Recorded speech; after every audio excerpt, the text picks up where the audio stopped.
পশ্চিমের আরো খবরাখবর জানাতে আমাদের সঙ্গে চুয়াডাঙ্গা থেকে যুক্ত হচ্ছেন সহকর্মী জামান আক্তার। জামান, সীমান্তের বর্তমান পরিস্থিতি নিয়ে জানাবেন।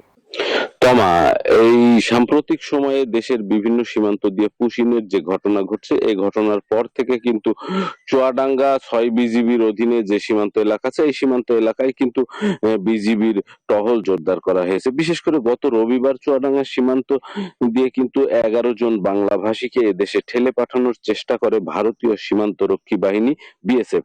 এ ঘটনার পর থেকেই কিন্তু বিজিবি সর্বোচ্চ সতর্কতা অবলম্বন করেছে এবং তাদের টহল বাড়িয়ে দেওয়া হয়েছে। বিশেষ করে সীমান্তবর্তী ঝুঁকিপূর্ণ যেসব এলাকা আছে, যেসব এলাকা দিয়ে সহজেই মানুষজন চলাচল করতে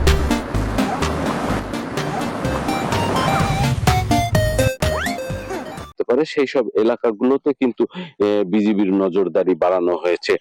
তো গত রবিবারে যে ঘটনাটি ঘটে, ১১ জন বাংলাভাষীকে বাংলাদেশে ঠেলে পাঠানোর পর দর্শনার জয়নগর গ্রাম এলাকায় তাদেরকে দেখা যায় এবং বিজিবির সাথে সাথে তা প্রতিহত করে এবং তাদেরকে শূন্য রেখার দিকে ফিরে যেতে বাধ্য করে। এই অবস্থায় ভারতীয় সীমান্ত রক্ষী বাহিনী কিন্তু তাদেরকে ফিরিয়ে নিতে বাধ্য হয়।